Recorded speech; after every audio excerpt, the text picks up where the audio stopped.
Olá, caçadores de emprego, bem-vindos ao vídeo 100, uma marca emblemática para um canal pequeno e nichado como o nosso. Esse é o único canal da internet onde você de fato aprende a como buscar emprego nos dias de hoje, principalmente como tomar as principais decisões sobre a sua carreira, sobre empregabilidade. Ao longo desses 2 ou quase 3 anos, eu já nem sei mais, eu trouxe para você dicas dos mais variados assuntos, entrevistas, LinkedIn, proposta salarial, como se portar, o que fazer com um chefe preguiçoso, será que o LinkedIn funciona, sites de vaga, tudo isso. E no vídeo dessa semana, um vídeo especial, vídeo número 100, eu vou dizer para vocês um segredo que os recrutadores e selecionadores escondem a todo custo.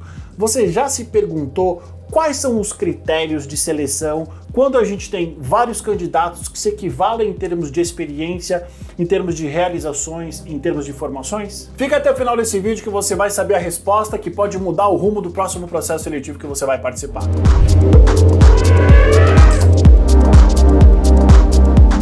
Se você está procurando emprego ou está numa transição de carreira e se pergunta como você consegue se destacar no grande mar de candidatos que querem as mesmas vagas que você, eu vou trazer uma dica muito importante. Como eu falei no início desse vídeo, você já se perguntou como que recrutadores e selecionadores conseguem guardar, conseguem se lembrar de tantos candidatos?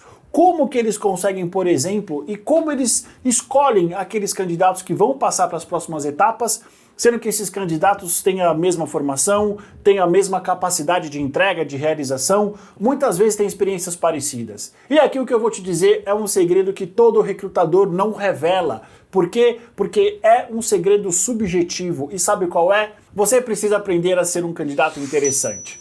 Ah, pronto! Você me pergunta: Eduardo, tio Eduardo, o que é ser um candidato interessante? Que coisa mais subjetiva. Sim, meu querido, minha querida, minha querida. Processo seletivo muitas vezes é subjetivo, principalmente quando os candidatos se equivalem. E muitas vezes o recrutador, o selecionador, ele está buscando aquele candidato que parece mais interessante para ele. E o que é ser mais interessante? Aquele candidato que no julgamento daquele processo seletivo, naquele contexto, vai trazer menos risco de erro para o recrutador, para a empresa. Lembra da balancinha do tio? Quanto mais risco, menos a chance de você ser contratado. Quanto menor o risco, maior a chance de você ser contratado. Para resumir, ser interessante é ser autêntico. É mostrar a sua capacidade de realização para as coisas que você gosta e tem desejo de fazer. Isso não quer dizer só fora da esfera profissional e também não quer dizer só apenas na esfera profissional.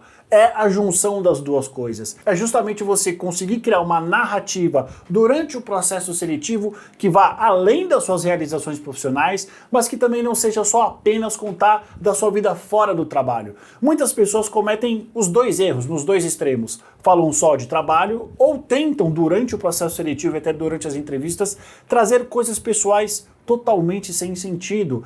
Esses dois extremos, dependendo do processo seletivo, principalmente quando nós temos candidatos que se equivalem tecnicamente, em termos de experiência, elas acabam não se destacando. Por quê? Porque elas destoam muito em lugares diferentes. E aí, o recrutador e o selecionador até pode se lembrar delas, mas geralmente não vai se lembrar de uma maneira positiva ou de uma maneira que queira manter eles no processo. Por quê? Porque eles são diferentes demais e basicamente acabam não fazendo sentido para aquilo que o recrutador está buscando. Para ajudar você nessa tarefa, que eu sei que é uma tarefa nova, é uma maneira de pensar diferente de como agir em processos seletivos, eu vou trazer 4 estratégias para você aprender a ter destaque, para que o recrutador e o selecionador ele nunca mais esqueça de você. Ele pode até não te aprovar para o processo seletivo que você está participando ou até que você vai participar, mas com certeza ele não vai esquecer de você e quando surgir uma nova oportunidade que você se encaixe, ele vai atrás de você e não o inverso. Primeira dica para você ser um candidato interessante, aquele candidato que deixa uma marca no processo seletivo, que muitas vezes deixa o recrutador em dúvida. Será que ele seleciona você para a próxima etapa ou não? Será que ele aprova você para a próxima etapa ou não? É ser um candidato atualizado. Ser um candidato atualizado é ir além da preocupação que todos nós temos com o trabalho, de trabalhar, ou muitas vezes dessa neura que muitas pessoas têm de querer ficar buscando emprego o tempo inteiro, de se isolar dentro desses assuntos e não olhar para fora, não saber o que está acontecendo no mundo, não sair da sua rotina. Eu não estou dizendo aqui que você deve focar apenas no seu trabalho ou só deve buscar um emprego, focar nos processos seletivos, nos anúncios de vaga. Não, você deve continuar focado nesses dois aspectos. aspectos, mas também deve dividir o seu tempo para você buscar informações, para você buscar cultura, informações sobre economia, sobre negócios, informações sobre os negócios das empresas em que você está participando, as pessoas, o que as pessoas que trabalham na empresa estão falando, se aprofunde nesses assuntos. Além, obviamente, de fazer um bem danado para sua cabeça, vai fazer um bem danado para sua participação nesses processos, porque você vai mostrar para o recrutador e para o selecionador que você não é aquele candidato bitolado que sabe muito tecnicamente de algo, que tem toda a experiência que ele está buscando, mas quando ele te compara com os outros candidatos, você não é atualizado. Você muitas vezes é um candidato quadrado, você muitas vezes vai precisar ter interação com outras pessoas. Muitas vezes um recrutador e um selecionador, quando ele tem candidatos perfilados que são muito parecidos, ele vai buscar aquele diferente. Ele vai buscar, por exemplo, aquele que sabe mais informações, aquele que consegue conversar com outras pessoas de uma maneira mais natural, aquele que fornece uma habilidade de comunicação e que deixa claro que tem uma habilidade de relacionamento interpessoal e também de sofisticação. Toda pessoa que é atualizada, ela é sofisticada. E eu vou perguntar para você, qual empresa não quer um candidato sofisticado? E a segunda estratégia complementa a primeira. Leia. Ler não é sinal de ser atualizado. E basicamente qual a diferença? Hoje em dia, com toda a tecnologia que nós temos à nossa disposição, você pode se atualizar vendo vídeos ou vendo podcast, eventualmente conversando. Mas a grande diferença de você ler para você ser atualizado é que a leitura exige que você se aprofunde mais. Então, quando eu digo aqui ler, é justamente isso, se aprofundar e não num ponto de você se tornar um especialista ou um catedrático, a menos que você queira, é claro, mas aprofundar nos assuntos que fazem sentido para você e nos assuntos que você se atualizou.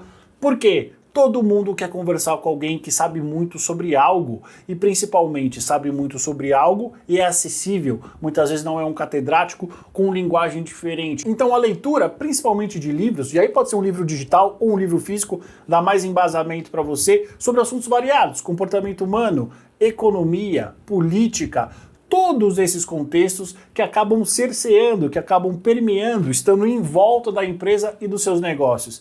E novamente, quando você lê e se torna uma pessoa, um candidato atualizado, você se torna um candidato muito mais interessante, porque basicamente você consegue criar rapport, que é aquela capacidade, que é aquela conexão que você cria com o entrevistador de uma maneira muito natural e, acima de tudo, de uma maneira prazerosa. Novamente, você vai deixar de ser uma pessoa que oferece um risco muito alto para ser um candidato que oferece um risco muito pequeno, porque você é familiar ao entrevistador. E se por um acaso você tiver perdido do por onde começar, e eu até te entendo, tem coisa pra caramba hoje em dia, basicamente você consegue estudar e ler sobre tudo. Primeira dica do tio sobre isso, sobre o que ler e até sobre o que se atualizar é o seguinte: busca as coisas que você gosta muito. E aí você vai tentando os caminhos. Ache os podcasts, os canais no YouTube que falam sobre aquilo, eventualmente veja se tem sites, quem são as pessoas especializadas. Se por um acaso você já quiser dar um segundo passo, e por exemplo você está participando de um processo seletivo de uma empresa de tecnologia que usa uma determinada linguagem, ou talvez tenha um negócio muito específico, ou um negócio já tradicional, o que você vai fazer? Primeira coisa, você vai buscar todas as informações sobre a empresa, depois sobre o mercado em que ela está e depois sobre essa tecnologia, sobre o que ela oferece, sobre esse serviço. E você vai ver que eu estou certo. Tem um monte de informações. E a partir do momento em que você vai ouvindo, vai consumindo, vai vendo essas informações por 1 ou 2 meses, você já vai se familiarizar com o tema inteiro. Claro, você talvez não se torne um especialista, mas você vai deixar de ser um leigo para ser uma pessoa que sabe do que está falando. E antes de eu te falar qual é a próxima estratégia, eu quero te convidar a conhecer a página da minha mentoria Empregabilidade sob Medida. É uma mentoria que eu fiz exclusivamente para as pessoas que estão buscando emprego e não sabem por onde começar. Nessa mentoria que você vai fazer diretamente comigo, individual, você vai aprender as 3 principais ferramentas de como buscar emprego. Entrevista de emprego, currículo e LinkedIn. Como é que você usa isso? Como é que usa na prática? Eu sei que provavelmente você já viu um monte de tutorial, um monte de vídeo e você vê que não funciona. Você não sabe como fazer essas ferramentas se ajudarem e elas funcionarem de uma maneira integrada. Então eu vou deixar na descrição desse vídeo o link direto e eu espero você para a gente trocar uma ideia. Terceira estratégia para você se tornar um candidato interessante: viagens e novas culturas. Falei sobre isso uns vídeos atrás. É muito interessante quando você conversa com alguém que é viajado ou que conhece outras culturas. E aqui eu já vou fazer um grande parênteses. Se por um acaso você não tem recursos para viajar, muitas vezes para nem sair da sua cidade, o que dirá do Brasil, não se preocupe. Hoje em dia você consegue ter acesso a muitas coisas, imagens, documentários, e-books e livros sobre basicamente todo lugar do mundo. Então conhecer culturas novas e até culturas antigas, Grécia, Império Romano, cultura japonesa, isso vai te trazer repertório e, obviamente, não só repertório cultural, mas repertório para você também conhecer coisas novas. Por exemplo, o design japonês. Qual a diferença do design japonês para o design alemão? Qual a diferença deles para o design francês ou para o design italiano? Perceba, são temas específicos que você não só aprende na internet, estudando sobre design, mas também sobre as culturas. São temas intrinsecamente ligados. Pode parecer uma viagem, mas não é. Então, toda vez que você tem a oportunidade de conhecer coisas novas, de adquirir repertórios culturais diferentes, você expande a sua capacidade de conversa, você se torna uma pessoa mais interessante, você consegue conversar com um mínimo de profundidade sobre qualquer coisa. Outra forma super conhecida e já manjada de você aprender sobre uma determinada cultura, é claro, é aprender um idioma novo. Já cansei de falar, certamente essas entradas aqui, uma delas é falando sobre a importância de você aprender inglês. Então eu não vou entrar nesse mérito, mas você saiba que uma das formas mais conhecidas e talvez as mais fáceis, principalmente para quem é jovem, é aprender um novo idioma e você se familiarizar com a cultura desse idioma que você está aprendendo. Obviamente, como eu já falei, o inglês continua sendo o principal deles porque te abre muitas portas, principalmente para você que tem desejo de trabalhar em empresas multinacionais ou até trabalhar fora do Brasil. Quarta e última estratégia para você ser um candidato inesquecível nas entrevistas de emprego: aprimore a sua comunicação. Não adianta você ser uma pessoa, um candidato bem informado, que lê muito, culto, se você não sabe organizar as ideias de uma maneira lógica. E aqui é importante a gente já entender e relembrar o que eu falei no começo desse vídeo. Esse vídeo ele serve como a cerejinha do bolo. Uma vez que você tem a competência, que você tem as experiências necessárias, ele serve como uma diferenciação. Então, antes de mais nada, você precisa entender que, numa entrevista de emprego, a prioridade do recrutador e do selecionador é saber se você consegue realizar o trabalho que está disponível e se você está apto para aquilo. Como eu já disse em outros vídeos, são coisas diferentes. E a comunicação, ela vai te ajudar nisso. Ela vai te ajudar a entender de uma maneira muito pouco objetiva, mas subjetiva, em qual momento da entrevista você solta uma dica, você fala uma coisa interessante, você fala daquela viagem de intercâmbio que você fez, você fala do livro que você leu sobre cultura grega, ou daquela HQ que você leu sobre cultura romana, ou talvez sobre tecnologia. Todas essas questões podem ajudar você a criar conexão e rapport com o entrevistador. E mais do que isso, quando você souber utilizá-las no momento ideal, o entrevistador ele vai ser transportado para aquela memória, ele vai ser transportado para aquela experiência e ele vai saber quase de uma maneira exata como você se comportou, como você pensou, e aí sim, essa conexão ela é criada e ela vai ficar muito mais forte do que talvez os outros candidatos que não tiveram essa sacada, que não estavam preparados para isso durante uma entrevista de emprego, ou simplesmente candidatos que nunca tiveram a oportunidade de expandir o seu conhecimento, ou eles nunca quiseram, porque existem pessoas que não querem e tá tudo bem. Lembre-se, trazer parte das suas experiências e das suas vivências para uma entrevista de emprego, para um processo seletivo, precisa ser muito bem pensado e estratégico em algo que te beneficiará. Por exemplo, não faz sentido nenhum você falar que o teu maior projeto de carreira foi uma viagem que você fez para a Argentina de férias. Não tem sentido, por mais legal, por mais prazerosa que tenha sido essa viagem, o que isso tem a ver com a pergunta? Sendo que é uma pergunta voltada para a tua vida profissional e não para a tua vida pessoal. Outro exemplo, qual é o sentido de você falar que o livro que você leu que mais te interessou foi um livro que não tem nada a ver com a sua carreira, em que você não consegue fazer um link, que você não consegue ligar uma coisa na outra? Para que você vai falar isso? Então é importante você ir separando essas vivências, essas passagens que você acha interessante, caso seja possível criar algum tipo de informação extra durante um processo seletivo, durante uma entrevista de emprego. E aqui tem uma dica de ouro, mais uma das dicas que eu sempre trago para vocês.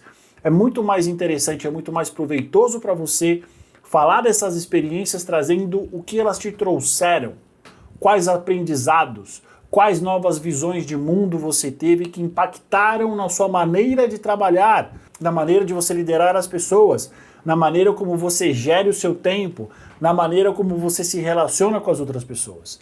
O grande lance de você se tornar uma pessoa interessante durante um processo seletivo é você trazer todas essas informações, todo esse repertório para a tua vida profissional. Como você conseguiu ser um profissional melhor através dessas experiências, entendeu? Então seja estratégico e espere com atenção o momento certo para você usar essas informações. Não vai ser em todas as entrevistas de emprego, não vai ser em todos os processos seletivos. Você precisa estar preparado para isso, relembrar suas experiências, as suas vivências, aquelas experiências em que você consegue trazer paralelos sólidos para a tua vida profissional. Novamente, lembre-se, o grande objetivo de uma entrevista de emprego na mente do recrutador e do selecionador é: essa pessoa sabe fazer o que eu preciso e ela está disponível? A partir daí é que você começa a desenvolver essa estratégia de utilizar suas vivências para deixar uma marca positiva na mente e no coração dos recrutadores e dos selecionadores. Se você já utilizou essas estratégias ou utiliza essas estratégias nos processos seletivos que você participa, deixa aqui nos comentários que eu vou ficar muito curioso para saber o que as viagens, os livros que você leu, as pessoas que você conhece, aonde você estudou, ajudaram você a conseguir um emprego ou talvez a se destacar e ser aprovado para uma próxima etapa em um processo seletivo. Muito obrigado pela sua audiência, que venham mais 200, 300 episódios e até a semana que vem. E como eu sempre digo, não seja enganado, converse com quem recruta de verdade.